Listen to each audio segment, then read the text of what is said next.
प्यारे बच्चों नमस्कार। तो आज हम लोग 2026 में बिहार बोर्ड में आने वाले साइंस के महत्वपूर्ण क्वेश्चन को हल करेंगे।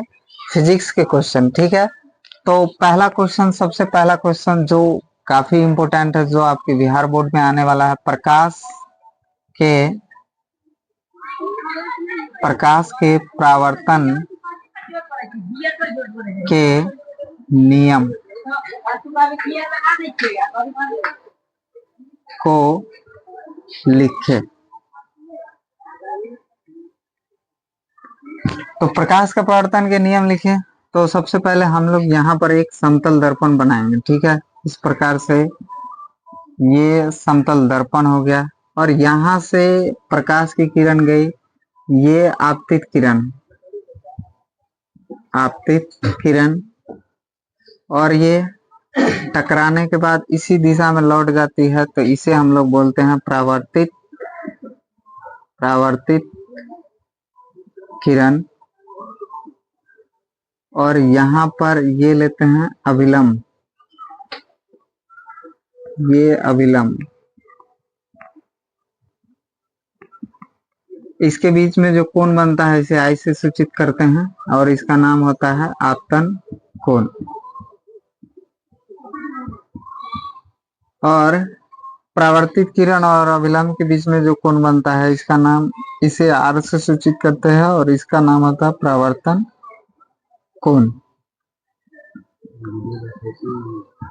ठीक है। तो यहाँ पर ये हो गया आपतन बिंदु,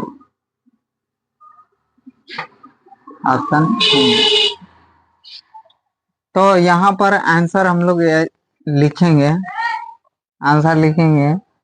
प्रकाश के परावर्तन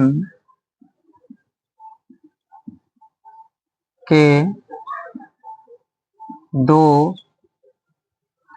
नियम होते हैं।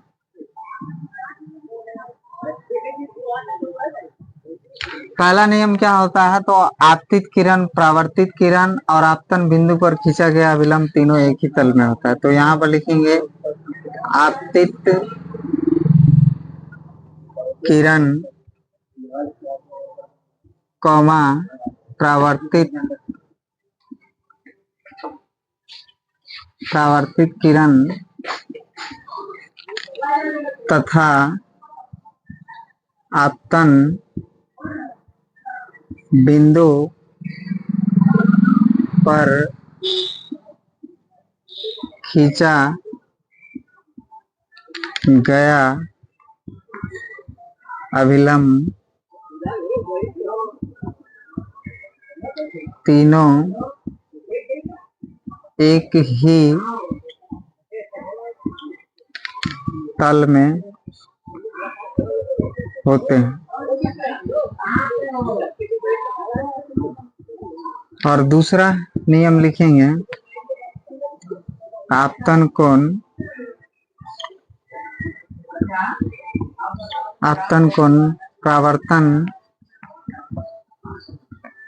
परावर्तन कोण के सदैव समान होता है, समान या बराबर होते हैं। अर्थात हम लोग लिख सकते हैं angle I equal to angle R, ठीक है। तो ये काफी इम्पोर्टेंट प्रश्न है, ये आपके बिहार बोर्ड में 26 में आने के बहुत चांसेस है। अब हम लोग दूसरा प्रश्न देखेंगे कि कौन सा प्रश्न है ना। अवतल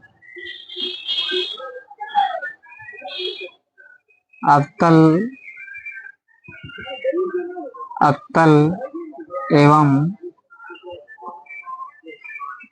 उत्तल दर्पण में अंतर।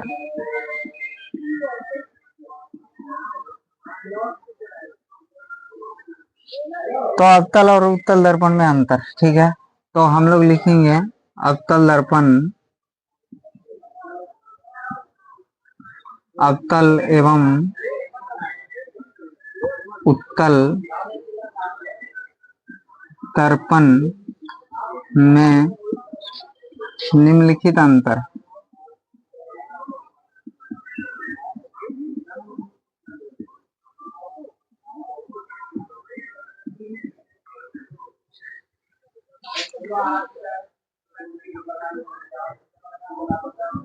अवतल दर्पण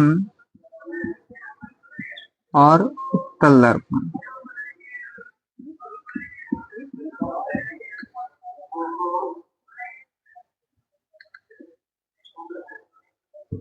तो अवतल दर्पण और उत्तल दर्पण में अंतर क्या होता है, तो हम लोग यहाँ से देखेंगे। ठीक है, ये जिसका बाहरी भाग पॉलिश किया होता है उसे हम लोग क्या बोलते हैं, उत्तल दर्पण बोलते हैं। जिसका भीतरी भाग पॉलिश किया होता है उसे क्या बोलते हैं हम लोग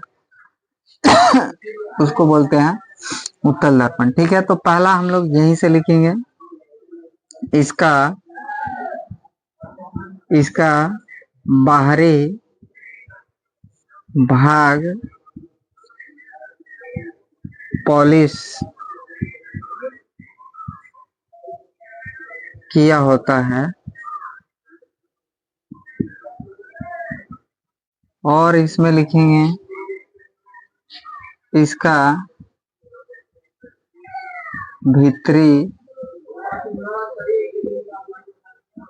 भाग पॉलिश किया होता है।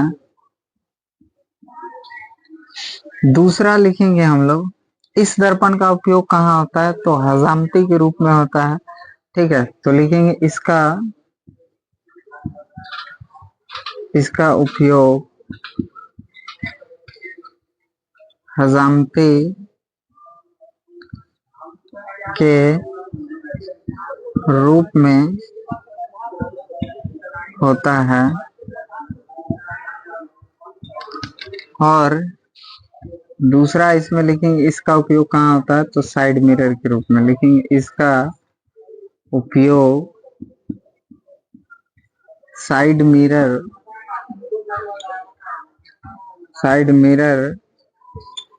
के रूप में होता है। तीसरा लिखेंगे इसका जो फोकस होता है, इसका फोकस जो होता है इधर होता है, तो इसलिए इसका फोकस क्या होता है, ऋणात्मक होता है। क्योंकि हम लोग है ना चिन्ह परिपाटी के अनुसार समझ सकते हैं, इधर का निशान क्या होता है प्लस, इधर का होता है माइनस, और इसका फोकस इधर होता है, तो हम लोग क्या कहेंगे, इसका फोकस जो होता है, अवतल दर्पण का फोकस क्या होता है, ऋणात्मक होता है, और उत्तल दर्पण का फोकस क्या होता है, ऋणात्मक होता है। तो तीसरा लिखेंगे इसका फोकस ऋणात्मक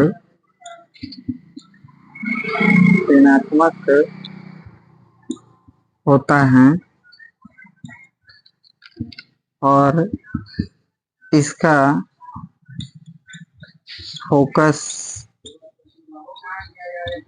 फोकस धनात्मक होता है। तो इस तरीके से आपके पहले चैप्टर से 2 प्रश्न, नेक्स्ट लेक्चर में हम और भी बताएंगे। अब हम लोग दूसरे चैप्टर के और बढ़ते हैं। ठीक है, ये आपके काफी इम्पोर्टेंट प्रश्न है, इसमें 3 अंतर लिख सकते हैं 2 अंकों के लिए। ठीक है, अब हम लोग तीसरा क्वेश्चन ये आपका रह सकता है, प्रकाश के अपवर्तन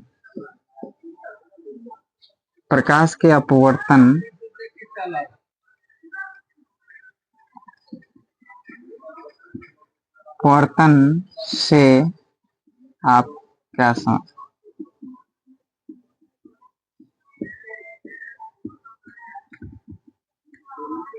तो प्रकाश के अपवर्तन से आप क्या समझते हैं, तो प्रकाश के अपवर्तन आप लोग को पता होना चाहिए क्या होता है। यहाँ पर ले लेते हैं एक अलग होने वाला माध्यम। ठीक है, यहाँ पर नीचे पानी है और ऊपर वायु है। तो जब यहाँ से प्रकाश आती है ठीक है, तो प्रकाश को ऐसे जाना चाहिए, है ना, लेकिन प्रकाश यहाँ से जाती है, ठीक है। और ये अभिलंब, ये अभिलंब, ये अभिलंब है, ये आपतित किरण है,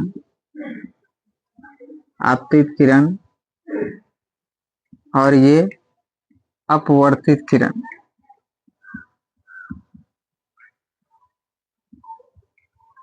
जिस अपवर्तनांक का माध्यम अधिक होता है उसे हम लोग क्या बोलते हैं, सघन माध्यम। और जिसका माध्यम, दोनों माध्यमों की तुलना में जिसकी माध्यम कम होता है उसे हम लोग विरल माध्यम बोलते हैं। तो जब प्रकाश की किरण विरल से सघन में आती है तो ये अभिलंब की ओर आती है। जब प्रकाश की किरण, है ना, जब प्रकाश की किरण सघन से विरल में जाए, इसे समझने के लिए हम लोग यहाँ समझ सकते हैं। अगर ऊपर पानी है, ठीक है, ऊपर क्या है, पानी है, और नीचे क्या रहेगा, वायु रहेगा, तो प्रकाश की किरण यहाँ से आएगी, तो मान लीजिए ये अभिलंब है, तो प्रकाश की किरण को ऐसे जाना चाहिए, लेकिन प्रकाश की किरण ऐसे जाएगी, ठीक है। तो ये अभिलंब से क्या जाएगी, दूर जाएगी। तो आपको ये याद रहना चाहिए, जब प्रकाश की किरण विरल माध्यम से सघन माध्यम में आती है तो अभिलंब की ओर आती है। जब प्रकाश की किरण सघन से विरल में जाती है तो अभिलंब से दूर जाती है। तो प्रकाश का अपवर्तन क्या होता है, तो प्रकाश के अपवर्तन को हम लोग लिख सकते हैं आंसर, जब जब एक पारदर्शी जब एक पारदर्शी माध्यम से जब एक पारदर्शी माध्यम से प्रकाश दूसरे दूसरे पारदर्शी दूसरे पारदर्शी माध्यम में दूसरे पारदर्शी माध्यम में प्रवेश करती है तो वह अपने दिशा से विचलित हो जाती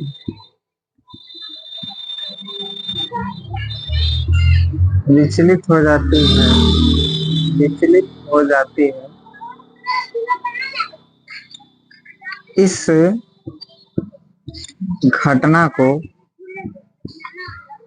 घटना को प्रकाश का अपवर्तन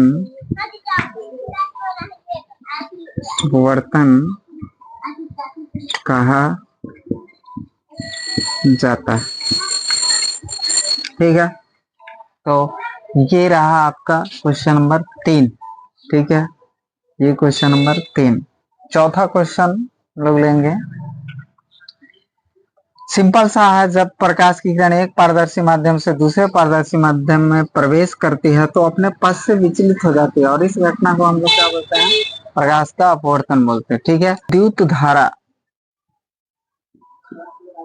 विद्युत धारा क्या है, एवं इसके SI मात्रक लिखे।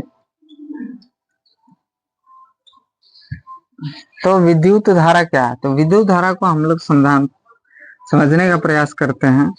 जिस प्रकार से ये एक, मान लीजिए क्या है, एक पाइप, तो एक पाइप में से जिस प्रकार से ये पानी गुजरता है, पाइप में से क्या गुजरता है, पानी गुजरता है, उसी प्रकार क्या होता है, ये एक चालक अर्थात जहां से विद्युत धारा क्या हो सकती है, पार कर सकती है। तो ये एक चालक तार है, और इसमें से क्या बहता है, इसमें से आवेश बहता है। तो हम लोग विद्युत धारा को क्या लिख सकते हैं आंसर में, विद्युत धारा को आंसर में लिख सकते हैं,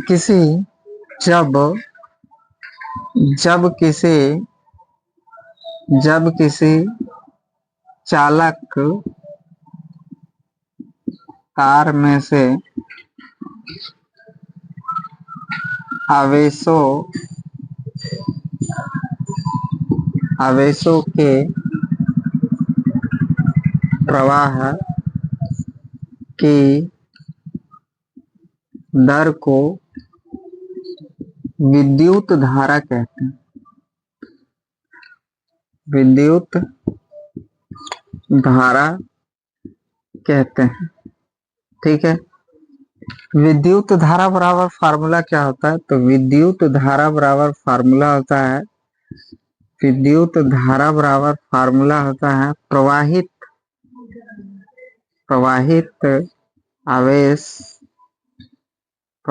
आवेश बटे में लगा समय होता है।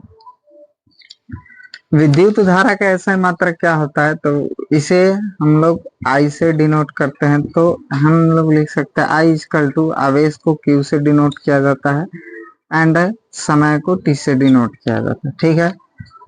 तो विद्युत धारा का ऐसा मात्रक क्या होता है? तो एम्पियर होता है, ठीक है। और आवेश का ऐसा मात्रक क्या होता है? तो कूलॉम होता है। समय का ऐसा मात्रक क्या होता है? सेकंड होता है, ठीक है।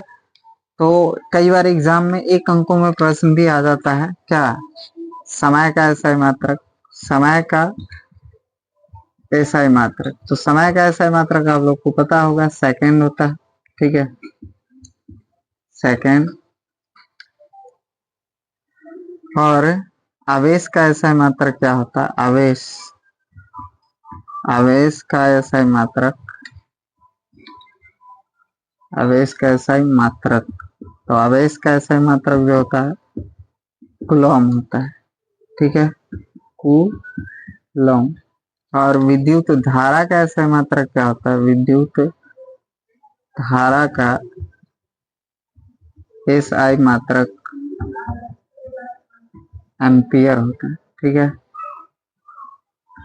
तो इस तरीके से ये 4 क्वेश्चन रहा, ठीक है। ये चारों इंपोर्टेंट प्रश्न है। इस चारों प्रश्न को आप लोग अच्छे तरीके से याद कर ले। ये आपके आने वाले बिहार बोर्ड 26 के लिए इंपोर्टेंट फिजिक्स के क्वेश्चन है। इस तरीके से अगले लेक्चर में हम और भी सारे क्वेश्चन को लाएंगे। तो आज के लिए इतना ही, ठीक है।